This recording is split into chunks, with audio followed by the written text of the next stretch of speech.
La vez pasada extendimos el principio de maximización de la entropía para tener en cuenta equilibrio entre sistemas. Y vimos que de hecho uno llega rápidamente a una condición equivalente a la del equilibrio termodinámico, es decir, la igualdad de las temperaturas, haciendo la asociación entre las cantidades estadísticas y las cantidades termodinámicas. Así que en ese sentido la generalización es bastante directa. Ahora, lo que permite hacer esa generalización también inmediatamente es considerar un caso que es muy importante desde el punto de vista de cualquier situación práctica, que es el equilibrio entre un sistema y un baño térmico. Como vimos la vez pasada, un baño térmico está definido como uno de los dos subsistemas en el cual uno divide el sistema total, que tiene una energía mucho más grande que la del sistema que uno está estudiando, que es el otro subsistema en ese conjunto entonces de dos subsistemas. Entonces, en el límite en el cual la energía del sistema que estoy mirando es muy chiquita comparada con la energía del baño, es en ese límite en que uno define el baño térmico, y lo que vimos la vez pasada es que uno puede calcular la probabilidad de que el sistema que estoy mirando en contacto con el baño térmico esté en una determinada energía. Y el punto clave es que esa probabilidad es dependiente de la energía, del estado para el cual uno la está calculando, y esa probabilidad decae con la energía en forma exponencial a través del factor de Boltzmann, y la rapidez con la que decae está dada por la temperatura, que es la temperatura fijada por el baño térmico, ¿cierto? Es decir, es la temperatura del baño térmico como un sistema que está en situación microcanónica. Beta, entonces el parámetro beta es 1 sobre la constante de Boltzmann por la temperatura, donde la temperatura es entonces la fijada por el baño térmico. La constante de normalización, que necesariamente tiene que aparecer en la probabilidad, es lo que llamamos la función de partición, que está dada simplemente por una suma sobre todos los estados del sistema de los factores de Boltzmann. ¿Sí? Esto automáticamente normaliza la probabilidad, ¿cierto? Dada esta definición para la función de partición, yo tengo asegurado que la suma de las probabilidades sobre todos los estados me va a dar 1. Entonces, lo que vimos también la vez pasada es que la función de partición va a terminar siendo una herramienta con la cual uno va a calcular las cantidades de interés del sistema. En particular, lo que vimos la vez pasada es que si uno tiene en cuenta que la energía media del sistema, por energía media entiendo la energía promediada sobre todos los estados por lo que pasa el sistema, teniendo en cuenta que cada estado está pesado con esta probabilidad. La energía del sistema es entonces la suma, la energía media del sistema, es la suma sobre todos los estados de la energía de cada estado multiplicado por la probabilidad, es decir, multiplicado por el factor de Boltzmann y dividido por la función de partición.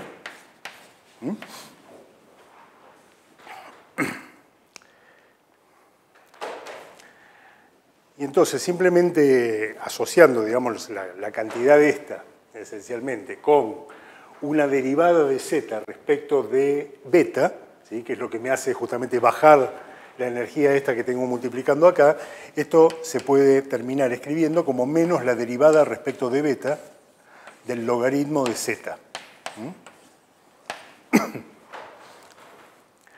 Otra cosa que también vimos la clase pasada, bueno, ahora no lo tengo escrito exactamente, así que no sé si me voy a acordar bien, pero la energía libre de Helmholtz es menos k por t por el logaritmo de z. Esto también lo vimos calculando la entropía como función de z. Esto es lo que me está mostrando, ¿cierto? Y esto sucede con el resto de las cantidades de interés del sistema también, es que yo puedo usar la función de partición como un punto de partida para calcular todas estas cantidades. Yo calculo la función de partición de mi sistema, haciendo el logaritmo y tomando la derivada respecto de beta, encuentro la energía media. Esta cantidad me da la energía libre de Helmholtz. Y así vamos a ir viendo en otras aplicaciones cómo uno utiliza la función de partición para calcular todas estas cantidades. Lo que quiero decir acá es simplemente que cuando uno en la situación canónica, es decir, en la situación en la cual pesa con esta probabilidad los diferentes estados del sistema, cuando uno está estudiando en la situación canónica un sistema determinado, lo primero que hace es calcular la función de partición. Es decir, la función de partición es la herramienta con la cual uno va a después calcular otras cantidades y analizará la física del sistema en función de esas cantidades. Pero desde el punto de vista operacional, lo primero que uno hace en la situación canónica, cuando se encuentra con un sistema determinado, es calcular la función de partición. Y la función de partición está completamente caracterizada por las propiedades mecánicas o microscópicas, si se quiere, del sistema, ¿cierto? Lo que estoy haciendo acá es una suma sobre los estados, sobre todos los estados del sistema, de este objeto que tiene información sobre la energía de cada uno de los estados, ¿sí? Pesado, como decíamos antes, por la temperatura del baño térmico. ¿Está bien? Entonces lo que voy a hacer hoy es hacer un primer ejemplo en base a uno de los sistemas que ya vimos en el microcanónico, hacer un primer ejemplo de aplicación de esto y ver qué es lo que podemos decir sobre ese sistema en la situación canónica. Déjenme hacer una comparación, antes de ir a un ejemplo en particular, hacer una comparación, hacer un comentario sobre la operación que uno tiene que hacer aquí cuando calcula la función de partición. Fíjense que formalmente calcular la función de partición no es demasiado diferente de lo que uno hizo cuando contaba estados para calcular la entropía en el microcanónico. En el microcanónico nosotros teníamos que la entropía es la cantidad de estados accesibles al sistema dada una determinada energía, ¿cierto? Es decir, para cada energía yo lo que hago es contar cuántos estados tiene el sistema accesibles. Esa cantidad a la que habíamos llamado omega no es otra cosa que la suma sobre los estados del número 1. Es decir, una forma que yo tengo para contar estados es simplemente sumar el número 1 sobre todos los estados accesibles al sistema. La función de partición consiste ahora en cambiar este 1 por la exponencial, ¿sí? Y en vez de hacer una suma sobre los estados para una determinada energía, ahora voy a sumar sobre todos los estados posibles del sistema, para todas las energías posibles. Ese segundo aspecto en particular hace que el cálculo de la función de partición sea más fácil, en realidad, que contar estados. En el sentido de que yo acá no tengo que poner la restricción de que los estados sobre los que estoy sumando sean los que corresponden a una determinada energía, ¿sí? Por ejemplo, para el caso del gas ideal, yo no voy a tener que hacer la cuenta sobre la cáscara hipereférica. Voy a poder sumar sobre todos los estados del espacio de las fases y eso, desde el punto de vista operacional, termina siendo más sencillo que hacer el conteo de estados sobre la variedad, digamos, de estados con una determinada energía. ¿Está bien? Pero lo que quiero remarcar acá simplemente es que formalmente no estamos haciendo una cosa muy diferente a lo que hacíamos aquí en cuanto a contar estados, porque en última instancia yo lo que estoy haciendo es una suma sobre los estados, tanto cuando calculo la función de partición como cuando cuento estados en el microcanónico. El primer sistema que vamos a ver en la descripción canónica es el sistema de espines, es decir, el segundo que vimos en el caso microcanónico, espines en un campo magnético.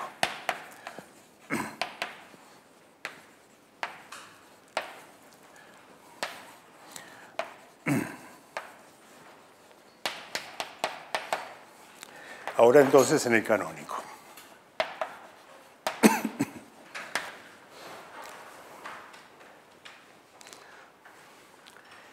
Y como decía recién, lo que vamos a hacer aquí es el primer paso que damos al tratar un sistema en la formulación canónica, que es calcular la función de partición. Calcular la función de partición significa hacer aquella suma sobre todos los estados posibles del sistema. Todos los estados posibles del sistema, para el caso de los espines, recordemos que los espines, hablábamos de espines independientes, es decir, espines no interactuantes, hablábamos de espines de módulo un medio, de forma tal de que pueden tener solo dos orientaciones respecto de la dirección del campo magnético. Si yo tengo el campo magnético acá, los espines pueden estar apuntando en la dirección del campo magnético o en la dirección contraria, y lo que teníamos era una energía diferente para cada uno de estos estados, ¿cierto? Este es el que tiene energía más chica, menos mu por B, y este es el que tiene energía más grande, más mu por B. Esas son las energías de cada uno de los estados. Lo que tengo que hacer para calcular la función de partición es encontrar una forma inteligente de expresar la suma sobre todos los estados, ¿sí? Donde todos los estados significa ahora todas las orientaciones posibles de cualquiera de los espines, de todos los espines, ¿cierto? Es decir, todo el conjunto de los espines puede tener cada uno de los espines las dos orientaciones estas, y todo ese conjunto de posibilidades es lo que me da el conjunto de estados de mi sistema. Fíjense que claramente voy a pasar por estados de diferente energía, ¿cierto? En particular voy a pasar, por ejemplo, con todos los espines apuntando en la dirección del campo, será el estado de mínima energía para el sistema, el contrario será el de máxima energía, y tengo todos los intermedios. ¿Cuántos estados tengo en total para el sistema este? 2 a la n, por supuesto, ¿cierto? Es decir, cada spin tiene 2 estados posibles y tengo n spins posibles, así que todas las combinaciones son 2 a la n. ¿Está bien? Así que de alguna manera me tengo que arreglar para que en esa suma aparezcan 2 a la n términos. ¿Está bien? Eso va a ser el número total de términos que voy a tener ahí. Y ciertamente, fíjense, y esto es importante respecto de alguna observación que hicimos en su momento, va a haber varios de esos términos que van a tener la misma energía, ¿cierto? Porque la energía depende solo de cuántos espines tengo para arriba y cuántos espines tengo para abajo. ¿Está bien? Entonces va a haber varios términos que se van a repetir ahí. ¿Está bien? Pero por la forma en que voy a hacer la cuenta, en realidad eso va a pasar desapercibido. Es decir, no es una cosa que tengo que tener en cuenta explícitamente. Para hacer la cuenta, de hecho, lo que vamos a hacer es introducir un artilugio matemático que de todas maneras es absolutamente básico en la descripción de los estados de los espines, que consiste en introducir para cada spin una variable que puede valer +1 o -1. ¿Sí? Y pasando por esa variable simplemente voy a pasar por los dos posibles estados de ese spin y de todo el resto. Vamos a ver cómo funciona eso. Supongo que yo tengo el spin iésimo, ese i entonces va a barrer desde 1 hasta n. Para el spin iésimo lo que yo voy a hacer es introducir una variable a la cual voy a llamar sigma sub i, y esta variable va a poder tomar dos valores, que son más y menos 1. Este tipo de variables, como les digo, es básica en el estudio de sistemas de espines, tanto desde el punto de vista de la estadística como en otras áreas, también desde el punto de vista cuántico. De hecho, en la mecánica cuántica de los sistemas de espines se hace justamente utilizando este tipo de variables, que se llaman justamente variables de spin.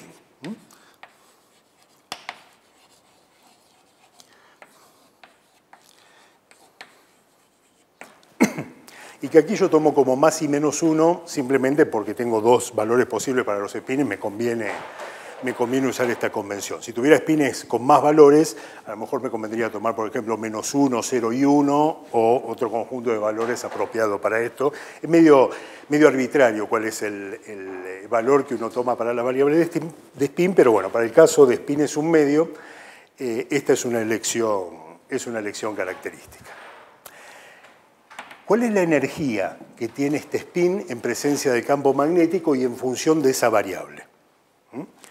La energía del spin epsilon i, no confundan este epsilon i con el epsilon omega de arriba, ¿no? El epsilon omega de arriba se refiere a la energía de un estado del sistema, ¿sí? Acá estoy hablando de la energía del spin iésimo en presencia del campo magnético. Fíjense que la puedo escribir como menos mu por B por sigma i. Si asocio, es decir, este es el resultado correcto, si asocio la orientación, o mejor dicho, el valor +1 de la variable sigma i con la orientación del campo magnético y -1 con la orientación contraria, ¿sí? Que es En fin, es también de nuevo una convención, pero es la convención usual. Yo voy a decir que para el spin I tiene su valor de la variable igual a +1 cuando está apuntando en la dirección del campo magnético y -1 cuando está apuntando en la dirección contraria. ¿Está bien?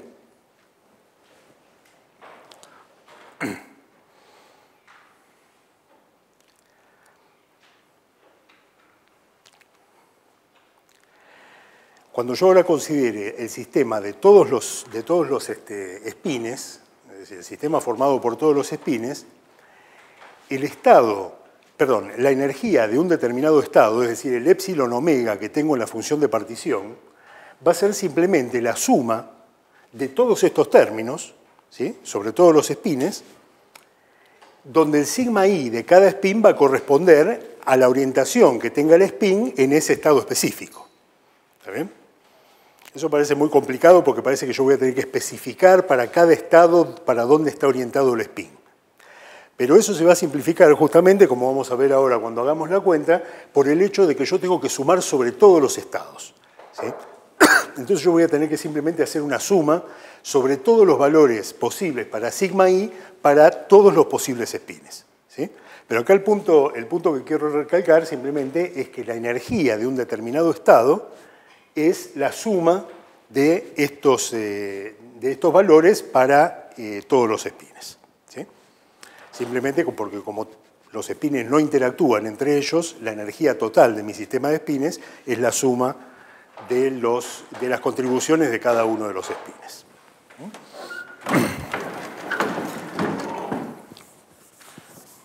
Vamos a pasar a calcular la función de partición con estos elementos y a ver si se convencen de esto. La función de partición, entonces, función de la temperatura, yo la tengo que calcular como una suma, sobre todos los estados posibles del sistema de E a la menos beta por la energía de cada uno de los estados.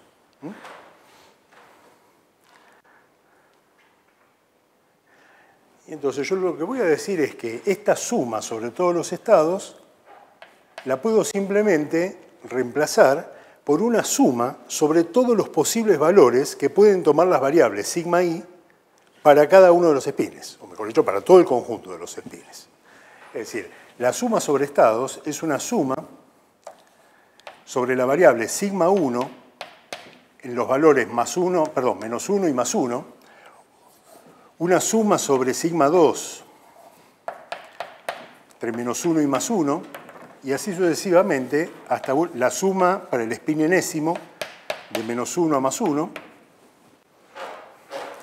de E a la menos beta por la energía del estado que estoy mirando, ¿cierto? Y la energía del estado que estoy mirando justamente la puedo expresar en términos de las variables sigma i de cada uno de los spines. Esto va a ser simplemente el menos mu por b, acá se me simplifica con el menos y me queda beta por mu por b. Y lo que tengo acá no es otra cosa que sigma 1 más sigma 2 hasta sigma n. Es decir, para cada una de las combinaciones de los valores sigma 1, sigma 2 hasta sigma n, yo tengo que el factor de Boltzmann está dado por esta cosa. ¿Sí? E a la menos beta por la energía del estado que corresponde a una determinada elección de sigma 1 más sigma 2 hasta sigma n. ¿Sí? Y con esta sumatoria de acá simplemente paso por todos los estados posibles. ¿Está bien?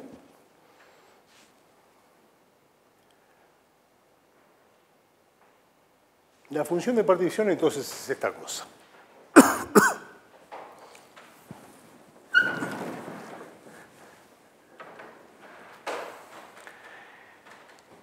Bueno, esta suma parece medio monstruosa de hacer, ¿cierto? Es decir, uno tendría que considerar para cada valor posible de la combinación de los spines, ¿no? Para cada valor posible de los n spines, los valores de sigma 1, sigma 2 a sigma n, ver cuánto vale esta suma, ¿cierto? Y sumar el número correspondiente. Pero acá la cosa se simplifica muchísimo, ¿cierto? Porque yo esta exponencial la puedo factorizar, ¿Sí? La puedo factorizar en justamente factores que cada uno de los cuales depende de una de las variables de spin. ¿Sí? ¿Por qué la puedo factorizar? Gracias a que la energía es una suma de términos que provienen cada uno de un spin. Y eso proviene, a su vez, del hecho de que los spines son no interactuantes. No tengo, en la energía total, no tengo ninguna contribución que venga de mezclas de las variables de más de un spin.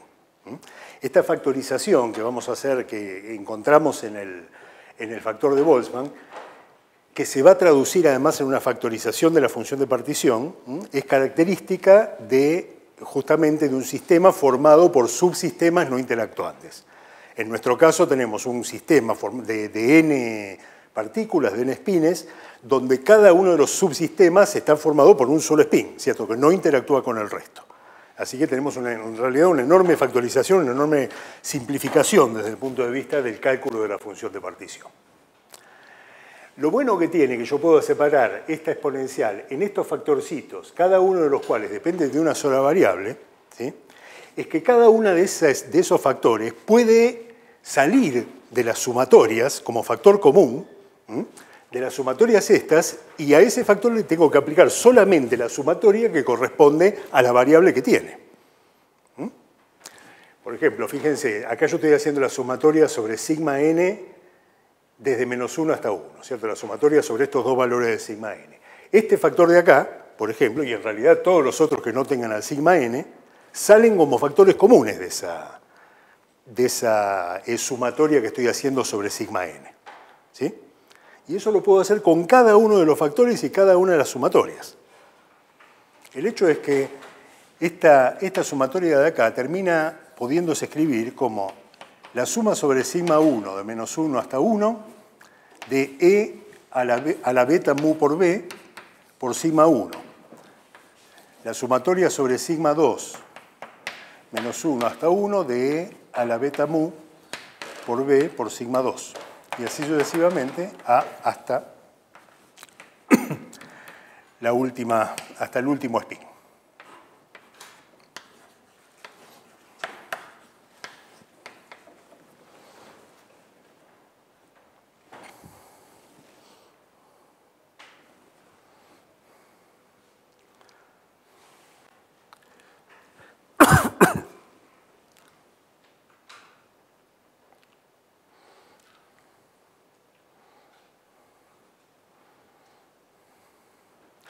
Y cada uno de estos factores entonces se puede calcular independientemente.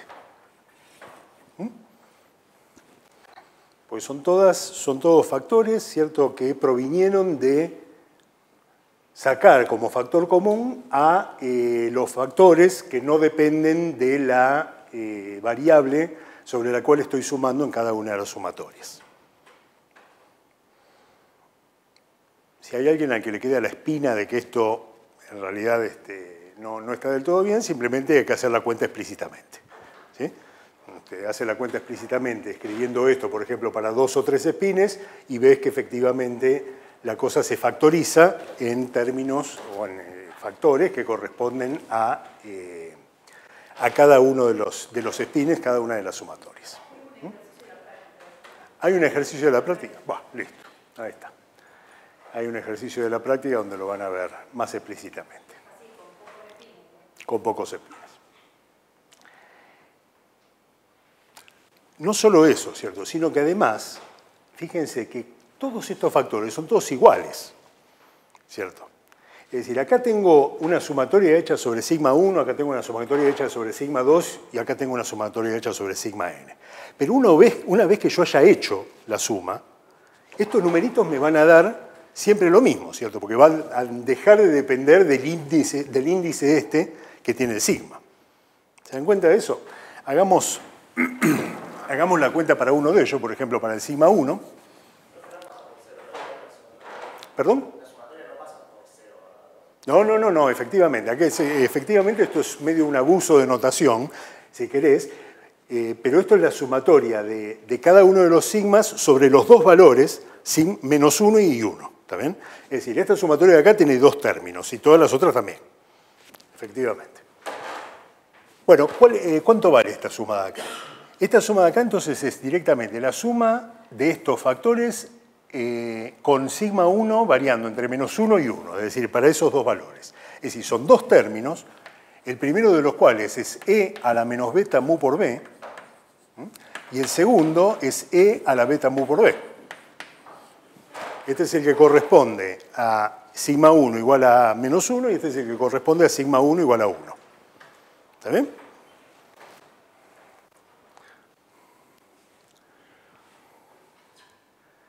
Y esto, para ponerlo en forma un poquito más compacta, lo podemos poner como 2 veces el coseno hiperbólico de beta mu por b.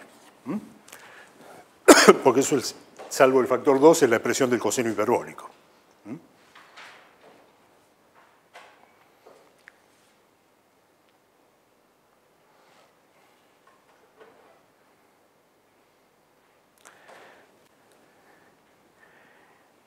Bueno, y acá vemos claramente que estos dos términos son los que voy a obtener en cualquiera de estas sumatorias. ¿Sí? Es decir, cuando lo haga respecto de sigma 2 voy a tener exactamente esto y lo mismo con cualquiera de las otras variables.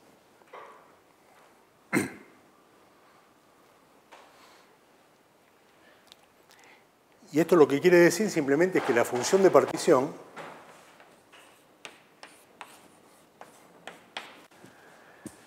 va a ser este número, 2 por el coseno hiperbólico de beta por mu por b, elevado a la potencia n.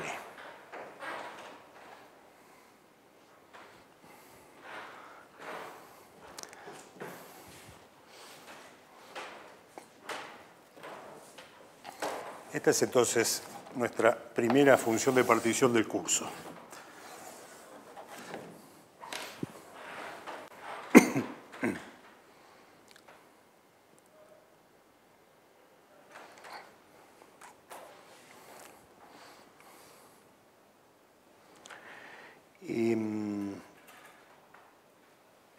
Bueno, acá vemos claramente, ¿cierto? Y es consecuencia directa de lo que decíamos antes, el resultado de que las partículas que estamos considerando sean no interactuantes, ¿cierto? El hecho de que la función de partición termina factorizada en términos que corresponden a cada uno de esos subsistemas formados por una sola partícula.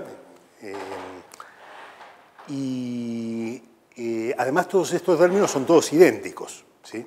Lo cual no es inesperado porque las partículas son todas idénticas unas a las otras, ¿cierto? Es decir, la contribución de cada una de ellas a la función de partición es la misma. De hecho, uno para estos sistemas suele escribir esto como la función de partición, que voy a llamar de una partícula, elevada a la n. ¿Sí? La función de partición de una partícula es, a pesar de que obviamente una partícula no es un sistema termodinámico en sí, no hay nada que evite para un sistema de partículas no interactuantes calcular la función de partición de una partícula en el sentido de calcular la suma sobre los estados de una partícula de los factores de Boltzmann correspondientes. Y eso es lo que uno tiene en este 2 veces el coseno hiperbólico de aquí, ¿cierto? Es decir, esta expresión que teníamos acá arriba. Esto no es otra cosa que la suma sobre los dos estados de una partícula de las exponenciales de menos beta por la energía de cada uno de esos estados. Es decir, este objeto es justamente la función de partición de una partícula. Esto es sobre todo nomenclatura, ¿no? En el sentido de que a este objeto de aquí uno lo llama usualmente la función de partición de una partícula y en principio lo puede calcular siempre para sistemas de partículas no interactuantes.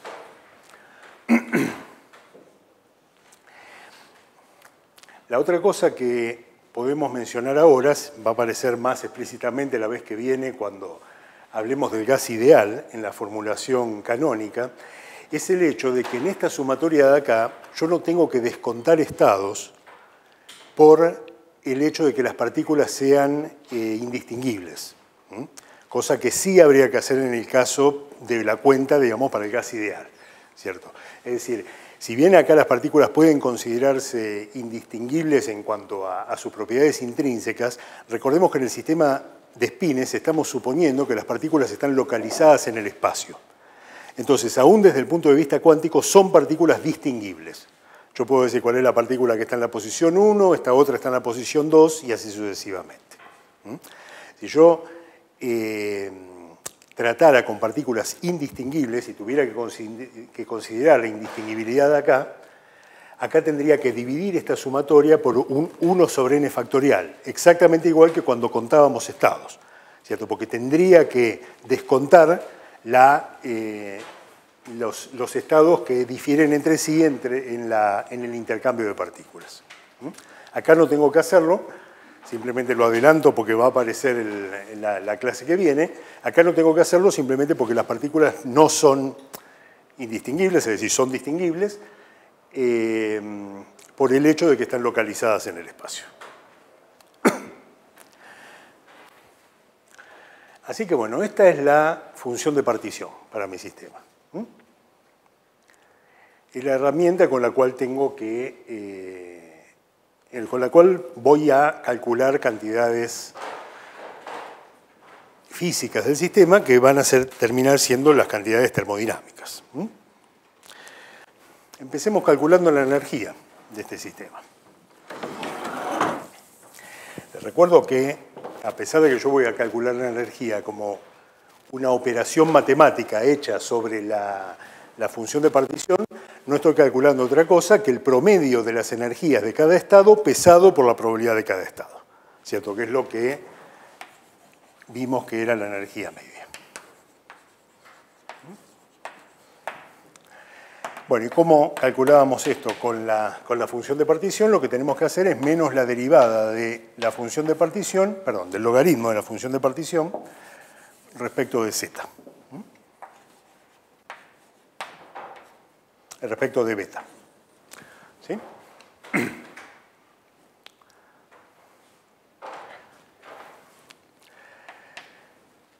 Bueno, el logaritmo de la función de partición, fíjese que me baja una n, ¿cierto? Es decir, el n este baja, y me va a quedar el logaritmo de 2 más el logaritmo del coseno hiperbólico. ¿Está bien?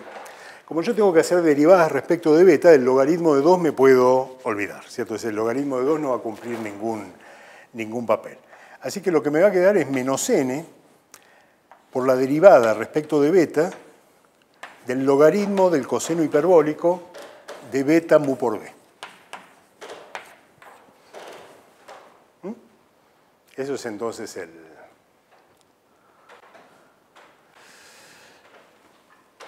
la cuenta que tengo que hacer. ¿Y cuál es la derivada respecto de beta del logaritmo del coseno hiperbólico? Fíjense que al hacer la derivada del logaritmo, el coseno hiperbólico me va a quedar en el denominador, ¿cierto? Y después tengo que hacer la derivada del coseno hiperbólico, que es el seno hiperbólico. Así que lo que me va a quedar es el seno hiperbólico dividido el coseno hiperbólico. Me va a quedar la tangente hiperbólica. Y además tengo el factor mu por b, que bueno, sale de factor común. Esto va a ser entonces menos n mu por b por la tangente hiperbólica de beta mu por b.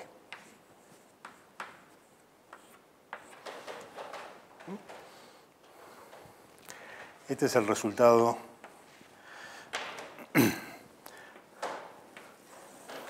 para la energía.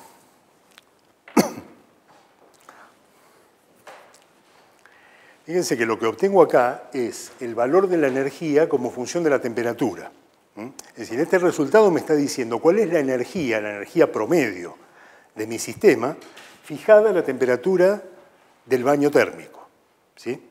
Y además, obviamente, fijado los otros parámetros que tengo en este problema, que son el campo magnético, que es una propiedad que fijo desde afuera, y el momento magnético es una propiedad de las partículas que estoy mirando. ¿Está bien? Esto me dice entonces cuál es la energía que tiene mi sistema dada la temperatura que yo estoy fijando con el baño térmico. Fíjense que, ya debería ser no tan inesperado, la energía me queda expresada como una cantidad puramente extensiva respecto del número de partículas del sistema. Es decir, la energía es una cosa que es proporcional al número de partículas, ¿sí? Lo cual es perfectamente compatible con el hecho de que yo tengo un sistema formado por partículas que no interactúan. Es decir, acá hay una energía bien definida de cada partícula en presencia del campo magnético y en contacto con el baño térmico, que sería directamente E sobre N. ¿Sí? Entonces acá la extensividad, digamos, de este sistema resulta inmediata y como consecuencia de que las partículas son no interactuantes.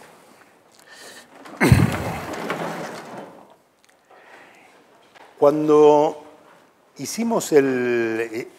analizamos este mismo problema en la situación microcanónica, es decir, la situación en la cual suponíamos que la energía estaba fija, ¿sí? Calculamos la entropía y a partir de la entropía obtuvimos la temperatura, el resultado fue que 1 sobre la temperatura, quedaba 1 sobre la temperatura, entonces este es el resultado microcanónico.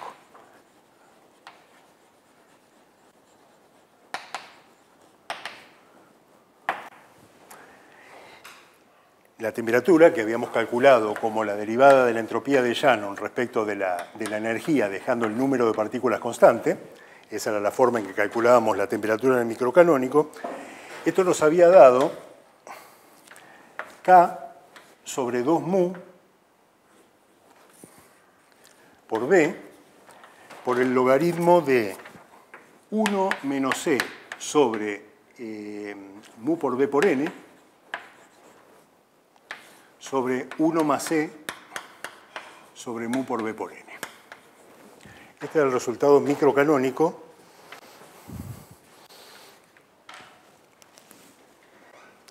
para la relación de la temperatura con la energía.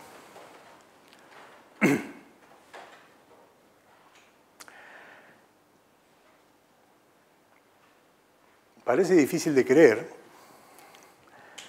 pero resulta que estas dos expresiones son completamente equivalentes. Es decir, si yo invierto esta expresión de acá y expreso la temperatura que tengo metida en el beta como función de la energía, obtengo exactamente este mismo resultado.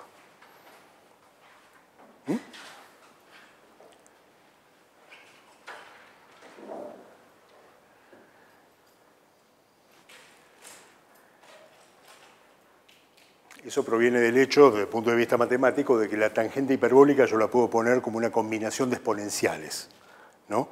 Y si invierto esas exponenciales es que me va a aparecer este logaritmo, ¿cierto?, que aparece en la relación inversa. Si no se convencen ahora, hagan la cuenta para verlo explícitamente, pero efectivamente esta relación entonces entre temperatura y energía es exactamente la misma que esta que tengo acá abajo.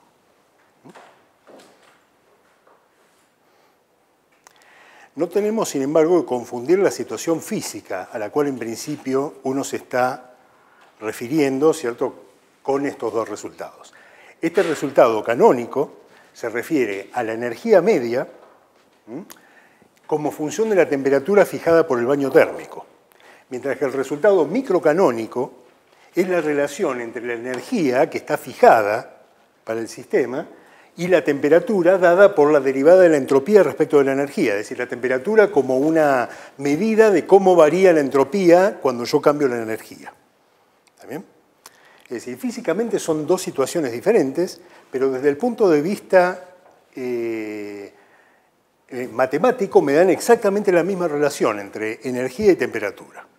Así que si yo entrecierro los ojos, ¿cierto?, y me empiezo a olvidar, digamos, de la diferencia entre las situaciones físicas, entre el canónico y el microcanónico, empiezo más bien a ver a la energía y a la temperatura como las cantidades termodinámicas, en las cuales no tengo forma de hacer esa diferencia entre la situación física microscópica en la cual está mi sistema, estoy obteniendo un resultado que es único, a pesar de que provienen de dos formulaciones diferentes, ¿sí?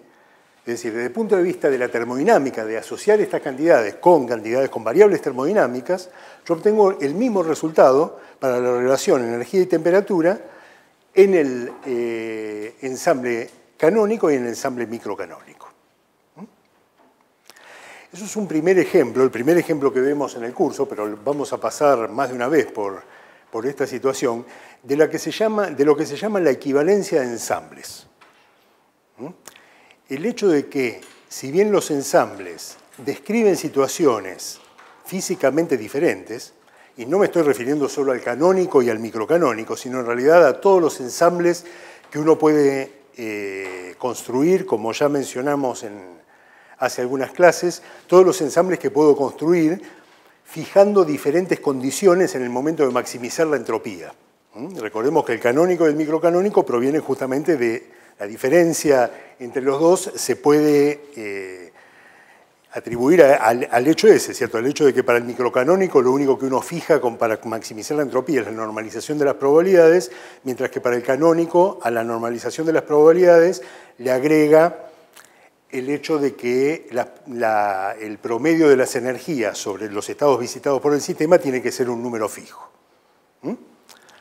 Entonces, a pesar de que entonces... lo que estaba diciendo, perdón, es lo siguiente. Ya mencionamos, creo que en la misma clase donde vimos la maximización de la entropía, que uno podría poner condiciones de otro tipo, ¿cierto? No solo esa referida a la energía, sino que uno podría pensar, por ejemplo, en sistemas que pasean por diferentes estados ya no de energía, sino, por ejemplo, del número de partículas, ¿cierto? En el caso en que el sistema intercambia partículas con el exterior, o podría ser sistemas cuyo volumen va cambiando a medida que pasea por diferentes estados, una situación que no hemos visto, pero que da lugar a otro ensamble. La conclusión, de la cual acá vemos un ejemplo, es que si bien los ensambles provienen de condiciones diferentes en la maximización de la entropía, que se pueden interpretar como condiciones físicas diferentes, ¿cierto? Es decir, condiciones físicas a nivel microscópico diferentes en las cuales se encuentra el sistema, la descripción termodinámica, es decir, la descripción en base solo a cantidades que uno interpreta como variables termodinámicas, es equivalente en todos los ensambles. Es decir, me dan las mismas relaciones entre las cantidades termodinámicas, cualquiera sea el ensamble del cual yo parto. ¿Sí? Y esto es lo que estamos acá viendo en este ejemplo. Bueno, lo que me va a interesar hacer ahora es analizar, ahora desde una perspectiva un poquito más física, este resultado. ¿Cierto? Es decir, quiero discutir un poquito la relación que hay entre la energía y estas cantidades, porque eso me da información sobre el sistema, información del comportamiento, ¿cierto? Del sistema que estamos mirando. Eso no lo voy a hacer directamente con la energía, sino que lo voy a hacer, es decir, lo que voy a hacer es discutirlo en términos de la magnetización, que es una cantidad que, como vamos a ver ahora en un momentito, está directamente relacionada con la energía, así que es prácticamente lo mismo discutir las propiedades de la energía que las propiedades de la magnetización. ¿Queda alguna pregunta sobre esto? ¿Sobre esta cuenta?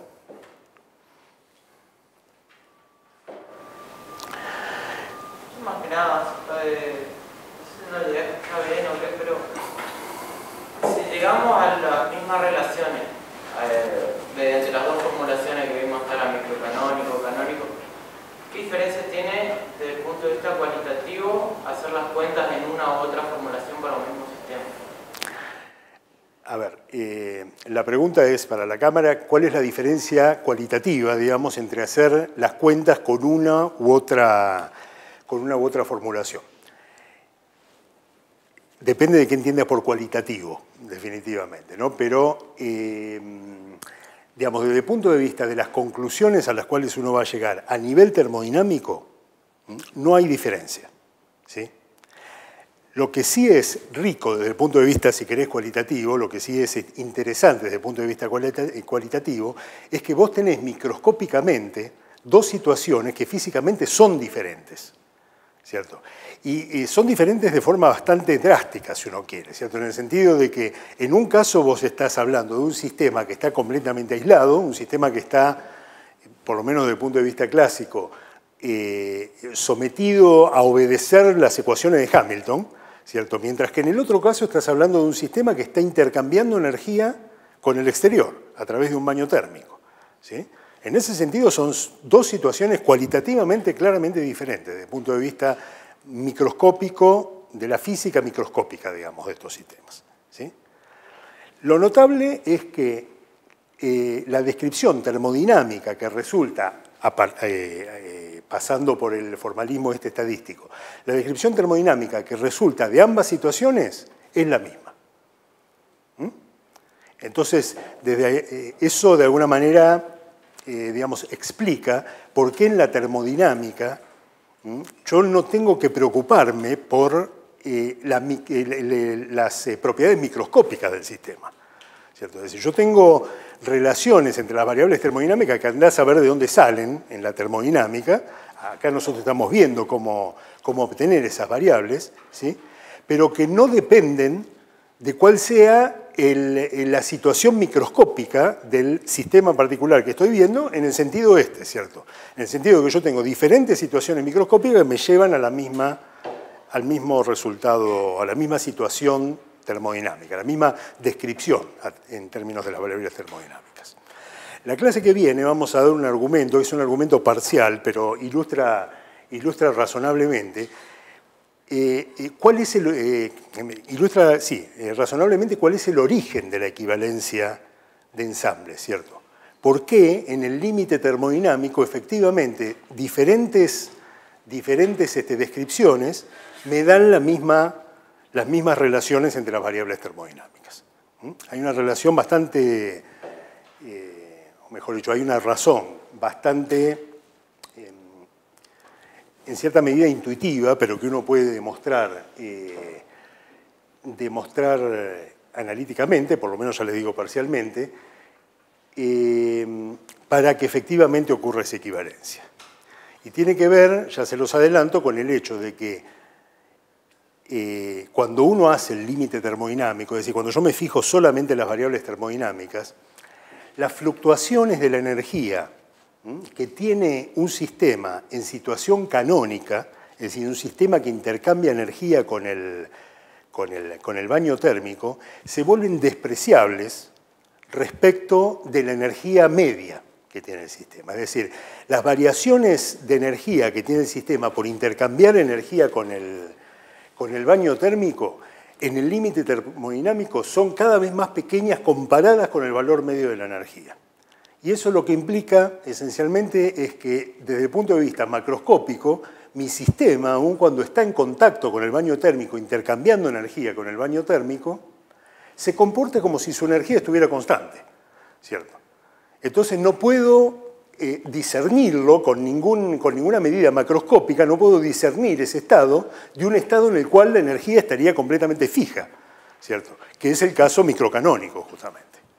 Es por esa razón que se confunden, digamos, las dos descripciones cuando uno las mira en el límite termodinámico. Bueno, esa cuenta se puede hacer, es decir, la cuenta de las fluctuaciones, quiero decir, se puede hacer en forma más o menos explícita y es lo que vamos a ver la vez que viene, pero cuando ya hemos visto otro sistema de estos. Por ahora, entonces, lo que vamos a hacer después de un intervalo es analizar un poquito más este resultado. Descansemos 10 minutos. ¿Se acuerda que en el microcanónico nosotros habíamos escrito la energía como menos mu por B por el número de espines que apuntan en la dirección del campo menos el número de espines que apuntan en la dirección contraria?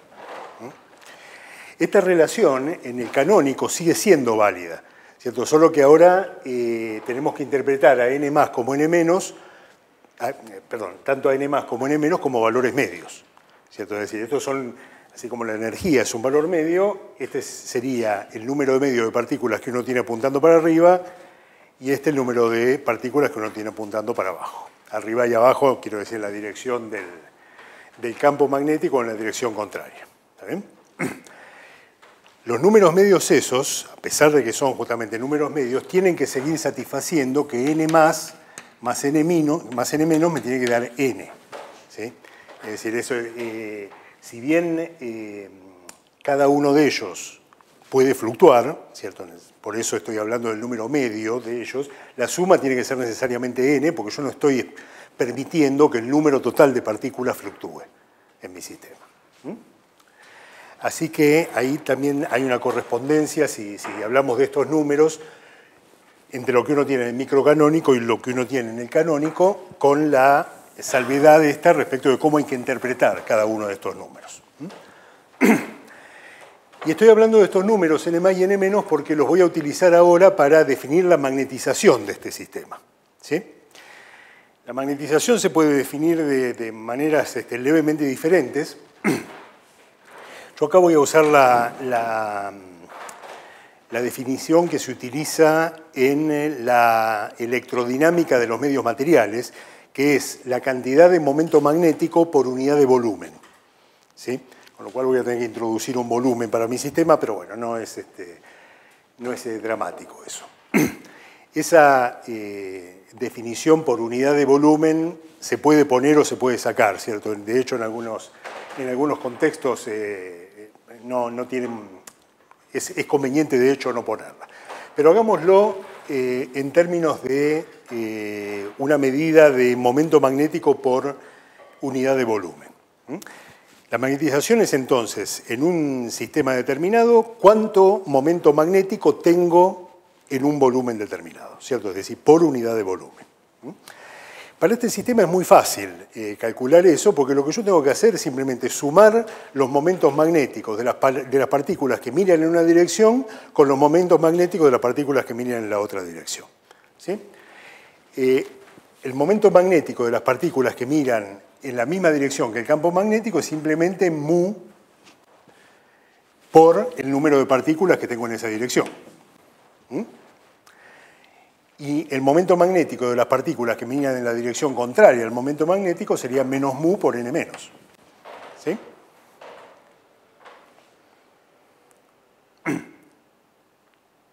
El momento magnético de cada una de las partículas en la dirección del campo puede ser mu o menos mu para las que apuntan en la dirección contraria. Y como estoy diciendo, esto lo puedo o lo voy a considerar por unidad de volumen. Es decir, acá estoy introduciendo un parámetro que no aparece en la termodinámica ni en la estadística de este sistema, pero si quiero definir la magnetización como momento magnético por unidad de volumen, tengo que poner ahí algún volumen.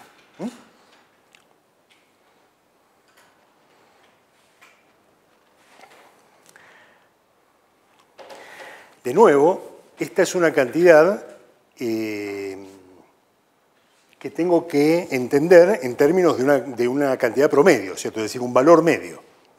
Porque tanto esto como esto son valores medios. La magnetización fluctuará porque el sistema puede visitar estados en los cuales hay diferentes números de partículas apuntando para arriba y apuntando para abajo. Así que esto es efectivamente un valor medio. Y fíjense que es un valor medio que está directamente relacionado con la energía, ¿cierto? Es decir, esto es directamente menos la energía dividido el volumen y el campo magnético. Así que en realidad puedo utilizar para calcular la magnetización como función de la temperatura y el campo magnético, que es en realidad lo que quiero hacer, puedo utilizar el resultado canónico que obtuve acá. Es decir, esto me va a dar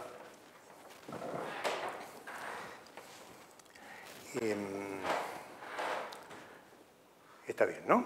Sí, lo que tengo que hacer es simplemente dividir la energía cambiada de signo por el volumen y por el campo magnético. Así que lo que me va a quedar es n sobre b por mu por la tangente hiperbólica de beta por mu por b.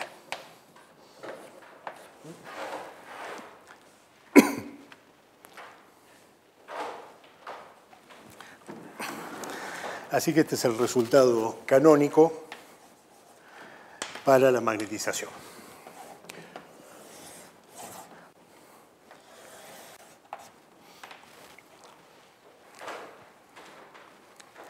Fíjense que así definida la magnetización claramente es una cantidad intensiva. Acá aparece la densidad del sistema. Es simplemente la densidad del sistema, es decir, cuántas partículas tengo por unidad de volumen, multiplicada por el momento magnético que tiene el sistema y multiplicado por este factor de aquí, que es, digamos, la parte interesante que tiene este resultado, que me dice cómo depende la magnetización tanto de la temperatura como del campo magnético que estoy aplicando. Y que es lo que quiero ver ahora con un poquito más de cuidado.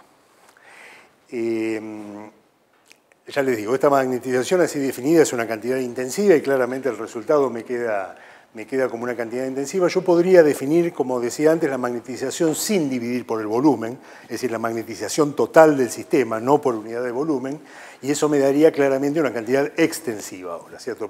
Proporcional al número de partículas. No sé si cuando hablábamos de los sistemas de espines, en el microcanónico mencionamos que uno puede hacer termodinámica utilizando como una variable termodinámica el campo magnético, de forma tal de que la magnetización sea la variable conjugada, y en ese caso uno no utilizaría la definición intensiva de la magnetización, sino más bien la extensiva, ¿cierto? Que justamente como variable conjugada del campo magnético, que es intensivo, quiero tener una variable extensiva. Entonces, en ese caso, si yo quisiera hacer la termodinámica del sistema magnético utilizando al campo magnético como variable termodinámica, típicamente yo usaría la definición extensiva de la magnetización. Acá simplemente utilizo la intensiva para, bueno, por una cuestión de comodidad en las cantidades que voy a mirar ahora. Fíjense que en ese sentido hay dado el resultado que acabo de borrar para la energía, que justamente me daba la energía como función de la temperatura, dado el campo magnético, yo puedo interpretar esta relación de aquí como algo completamente equivalente a eso, ¿cierto? Estoy mirando la magnetización como función del campo magnético fijada a la temperatura. En ese sentido hay un paralelismo entre las variables térmicas, temperatura y energía, con las variables magnéticas, el campo magnético y la magnetización. Pero bueno, yo lo que quiero ahora es ver un poquito cualitativamente cómo se comporta la magnetización con el campo magnético. La magnetización, entonces, como función del campo magnético, ¿por qué quiero ver por qué me interesa ver esto, ¿cierto? Porque esto es algo que yo puedo hacer en el laboratorio, ¿cierto? Es decir, puedo agarrar un material, ¿sí? Aplicarle un campo magnético y ver cuál es la magnetización que el material genera, ¿cierto? Es decir, es un experimento muy fácil de hacer, a lo mejor ustedes lo hicieron en alguno de los cursos experimental o lo están por hacer, ¿cierto? Ver cómo el material o un material determinado responde al campo magnético. Como dijimos la vez pasada, y seguramente ustedes saben, en realidad hay varias respuestas posibles de un material a la presencia de un campo magnético, ¿cierto? Asociado con la gran complejidad de la distribución de cargas y la dinámica de las cargas que hay adentro de un material.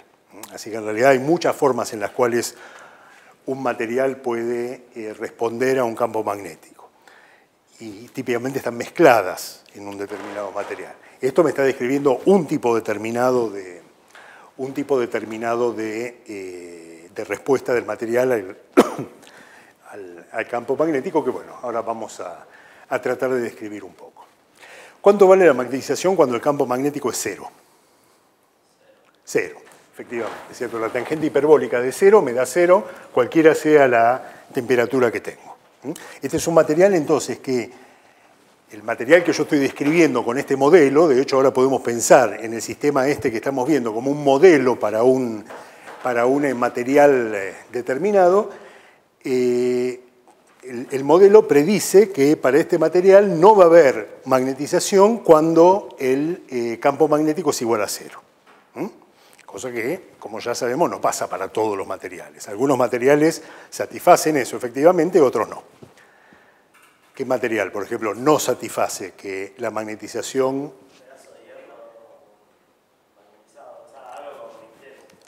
algo que tenga magnetización permanente, se dice, ¿cierto?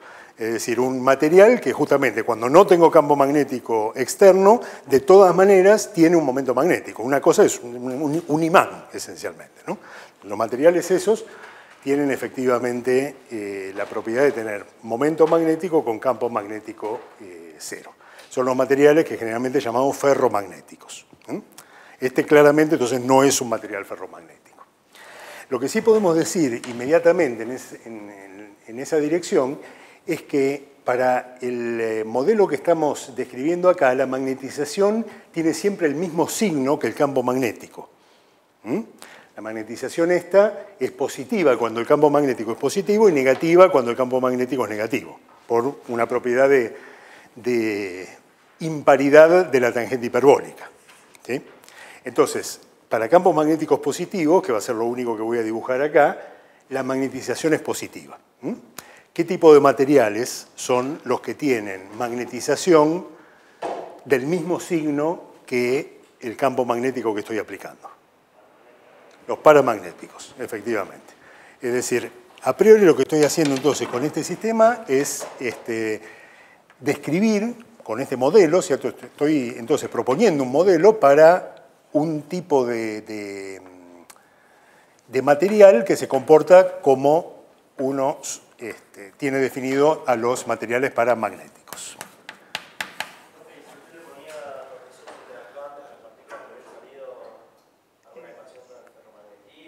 Sí, efectivamente. El ferromagnetismo, el magnetismo permanente, es, por lo menos el modelo más sencillo que uno tiene para explicar esa situación, requiere que las partículas interactúen. Eso lo vamos a ver más adelante cuando hablemos un poquito de modelos de espines un poquito más sofisticados en los cuales las partículas interactúan. Vamos a ver que efectivamente uno puede predecir la presencia de una fase en la cual a campo magnético cero de todas maneras hay momento magnético, ¿cierto? Es decir, un modelo para el ferromagnetismo. Nuestro modesto modelo de partículas no interactuantes no nos permite predecir eso. Y lo que estamos viendo ahora efectivamente es que el material este es paramagnético justamente porque el signo de la magnetización es igual al signo del campo magnético. Como les decía recién, parte de la respuesta de prácticamente todos los materiales a la presencia de un campo magnético es una respuesta de tipo paramagnético, ¿cierto? Es decir, asociado a eso y en base a este modelo uno puede decir que tiene que haber adentro del material entidades que tienen la capacidad de orientarse preferentemente por una cuestión energética en la dirección del campo magnético. Esto dicho en términos cualitativos. Lo que nosotros estamos haciendo es una predicción cuantitativa, digamos, de cómo es esa magnetización. Bueno, ¿y cómo es esa magnetización como función del campo magnético? Cuando el campo magnético entonces es cero, la magnetización vale cero. Cuando el campo magnético es pequeño, la tangente hiperbólica esta se comporta como una línea, ¿cierto? Cerca del origen. Una línea cuya pendiente ya vemos que va a depender de la temperatura, ¿cierto? La tangente hiperbólica de una variable x tiene un primer término que es x, justamente, esa es la parte lineal, digamos, y después tiene un término que viene con x al cubo. Es el siguiente orden, justamente porque es una función par. No, impar se llaman estas, ¿no? Impar. Porque es una función impar, es decir, es simétrica respecto del origen. Entonces, en la primera parte de la curva se va a comportar linealmente. Voy a tener una magnetización que sube linealmente con el campo magnético, sube proporcional al campo magnético. ¿Está bien? Y esta función va a tener el perfil de la tangente hiperbólica, ¿cierto? Como función de B. ¿Qué le pasa a la tangente hiperbólica para valores más grandes de la variable? Se achata, claro, efectivamente. De hecho, la tangente hiperbólica tiene una asíntota con un valor máximo que vale 1. ¿Y a dónde, justamente para la magnetización, a dónde converge, digamos, esa asíntota? Converge al valor que corresponde a la tangente hiperbólica igual a 1, ¿cierto? Que es la magnetización máxima que puede tener este sistema. La magnetización que corresponde a todos los espines alineados en la dirección del campo magnético. que me está diciendo esto, entonces, vamos a dibujarlo acá, esto entonces va a achatarse y se va a ir a una asíntota que corresponde a la tangente hiperbólica igual a 1, n por mu dividido b, es el valor máximo que puede tener la magnetización. Y que corresponde a todos los espines alineados con el campo magnético. Lo que me está diciendo esto entonces es que cualquiera sea la temperatura que yo tengo en mi sistema, aumentando lo suficiente el campo magnético, yo siempre voy a forzar a todos los espines a orientarse con el campo magnético. Si bien obviamente ese es un, ¿cómo se dice?, un comportamiento asintótico, ¿no? Yo necesitaría ir a campos magnéticos arbitrariamente grandes para acercarme arbitrariamente a ese límite. ¿Está bien? Entonces, como función del campo magnético, tengo un comportamiento lineal para campos magnéticos chicos y un comportamiento de saturación cuando el campo magnético se hace muy grande. La pregunta es cómo depende esto de la temperatura ahora. La temperatura aparece en el beta este de aquí, ¿cierto? Así que pongámoslo un poquito más explícitamente. Voy a poner, en vez de beta, voy a poner 1 sobre K por T.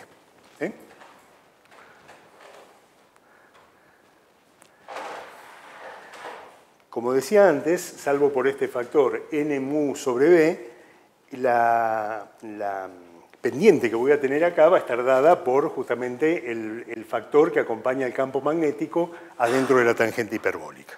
¿Está bien? Esa pendiente va a ser tanto más grande cuanto más chica sea la temperatura. ¿Se dan cuenta? Es decir, cuando esta tangente hiperbólica se pueda reemplazar por su propio argumento, lo que voy a tener acá es una pendiente que crece cuando la temperatura se hace más chica. ¿Sí? Es decir, si bien esta saturación que tengo como función del campo magnético va a ocurrir siempre, el crecimiento de la curva en la zona de campos magnéticos chicos es tanto más abrupto cuanto menor es la temperatura. Es decir, para diferentes temperaturas yo voy a tener curvas que crecen más rápido o más lento, dependiendo de la temperatura, y esta es la dirección de temperatura creciente.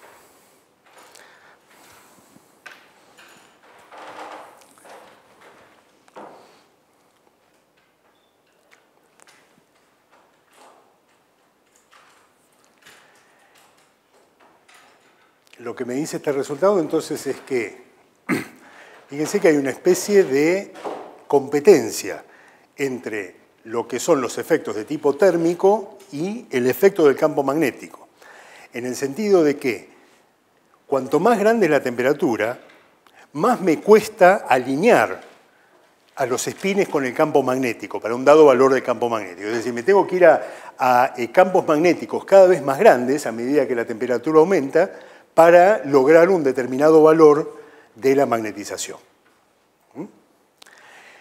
Esto es algo que es en cierta medida intuitivo, si uno sabe más o menos cómo funcionan los sistemas termodinámicos, pero acá vemos un primer ejemplo de esto en forma clarita, ¿cierto? De la competencia que hay entre lo que uno llama el desorden térmico que hay en un sistema, ¿cierto? La tendencia de mi sistema a estar en un estado desordenado que se acentúa cuando la temperatura crece, con un factor que tiende a ordenarme al sistema, que es el campo magnético.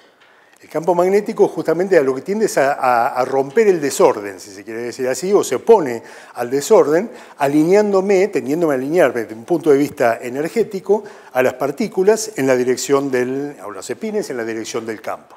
¿Sí?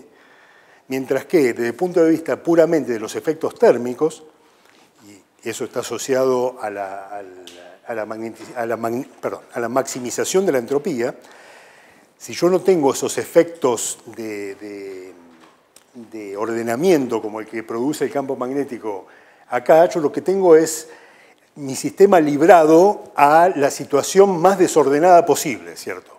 Es decir, para una dada temperatura el sistema trata de estar en la situación más desordenada posible y cuando los dos efectos están presentes, los dos efectos compiten, ¿sí? Y lo que tenemos en esta curva de saturación de aquí no es otra cosa, con su dependencia con la temperatura, no es otra cosa que una demostración cuantitativa de ese efecto, ¿sí? Es decir, el hecho de que cuanto más grande la temperatura, más me cuesta ordenar al sistema. La magnetización, de hecho, se puede considerar como lo que se llama un parámetro de orden para este sistema. Me mide cuán ordenado está el sistema, cuán lejos estoy de la situación más caótica posible, más desordenada posible.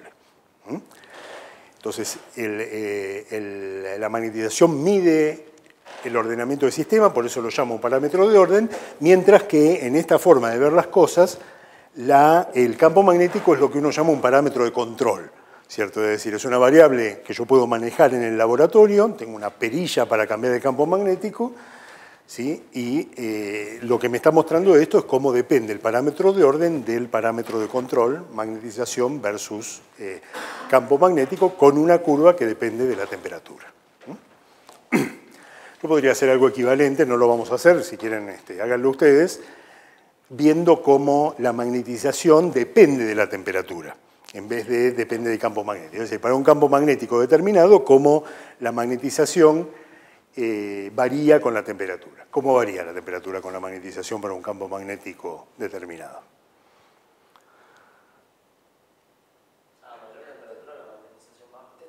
Claro, exactamente, ¿cierto? Es decir, para un campo magnético determinado que me fija, digamos, una determinada tendencia del sistema a orientarse, si aumento la temperatura, y la magnetización va a bajar justamente porque los efectos de desorden térmico van a aumentar.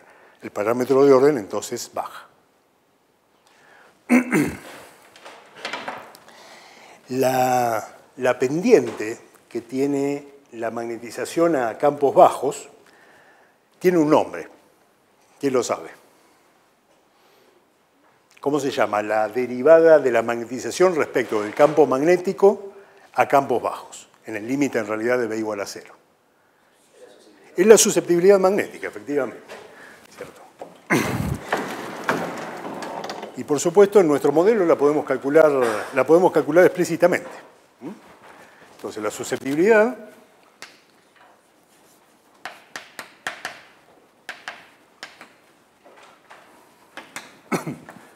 se suele denotar con la letra, ¿cómo es esta letra? Xi, Ji.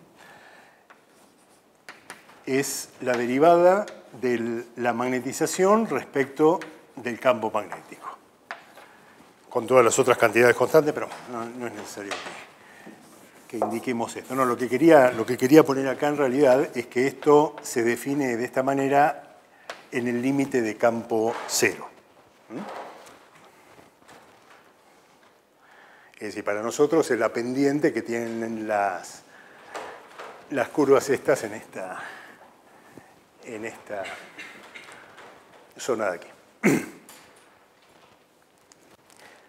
Dicho sea de paso, esto es una definición muy general de lo que uno entiende por susceptibilidad, ¿no? Acá lo hacemos para el caso magnético, que fue probablemente la primera situación para la cual fue definida la susceptibilidad, pero una susceptibilidad siempre se define como la derivada de un parámetro de orden, ¿cierto? La derivada de la respuesta de un sistema a una determinada acción, ¿cierto? Una determinada fuerza, entendida en sentido general, la derivada entonces de la respuesta a la acción que yo estoy haciendo sobre el sistema en el límite en que la acción tiende a cero.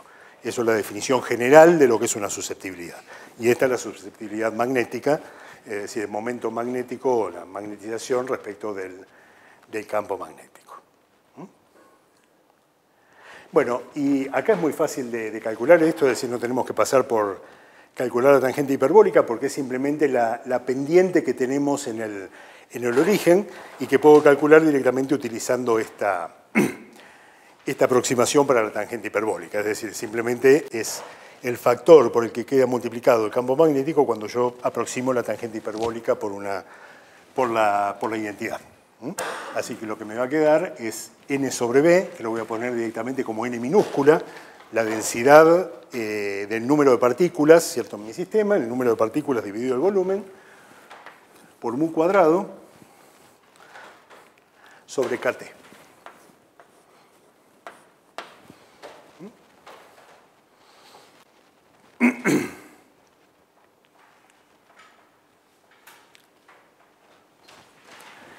Y esto lo que me está diciendo entonces es que la susceptibilidad magnética como función de la temperatura decrece con la temperatura, a medida que la temperatura crece, como 1 sobre T.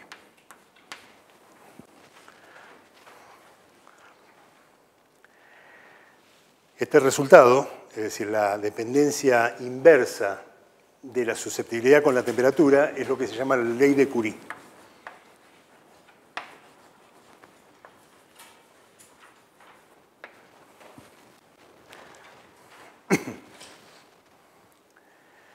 Que es un resultado extremadamente general para la respuesta de un sistema termodinámico a una acción externa.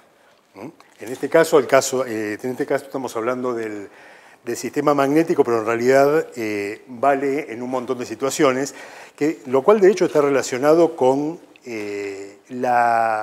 su carácter, o mejor dicho, perdón, el carácter bastante universal que tiene el modelo que acabamos de plantear. Si bien obviamente hay situaciones en las cuales hay diferencias respecto de este resultado, la ley de Curie es algo así como la línea de base, ¿cierto?, sobre la cual uno va a trabajar siempre que quiera describir la susceptibilidad, el comportamiento de la susceptibilidad como función de la temperatura. Es decir, hay un montón de sistemas, en particular una gran clase de sistemas magnéticos en los cuales esta dependencia con la temperatura se verifica perfectamente en el laboratorio. O por lo menos se verifica con gran precisión en el laboratorio. A pesar de que uno hizo un modelo extremadamente sencillo para este tipo de respuesta de un sistema a la presencia de un campo magnético, resulta ser un resultado sorprendentemente bueno, porque es un resultado muy general.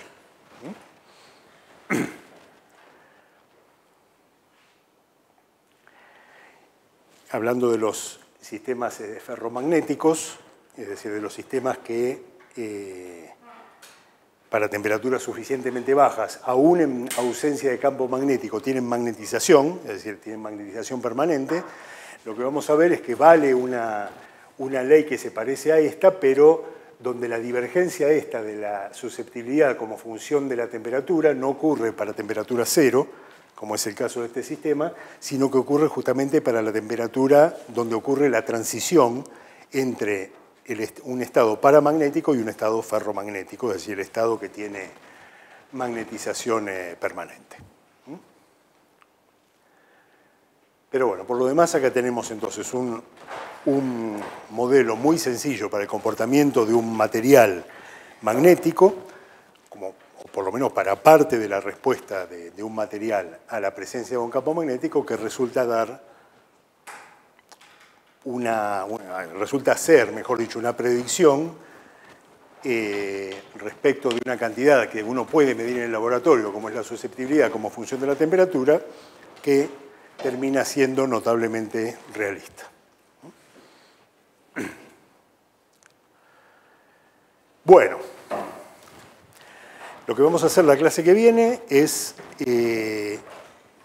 ver ahora en el marco de la formulación canónica el otro sistema que vimos en el microcanónico, que es el gas ideal.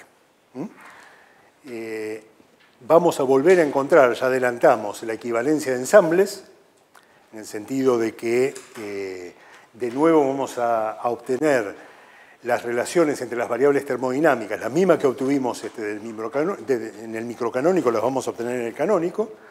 Recordemos que lo que habíamos obtenido en el caso del gas ideal era la ecuación de los gases ideales, la ecuación de estado de los gases ideales y el principio de equipartición, ¿sí? Y lo que vamos a hacer es lo que decíamos antes, dar un argumento cuantitativo para mostrar que las fluctuaciones de la energía son muy pequeñas cuando uno se va al límite termodinámico. Son muy pequeñas, por lo menos comparadas con el valor medio de la energía. Y eso, de alguna manera, explica la equivalencia de los ensambles. ¿Quedan preguntas o comentarios?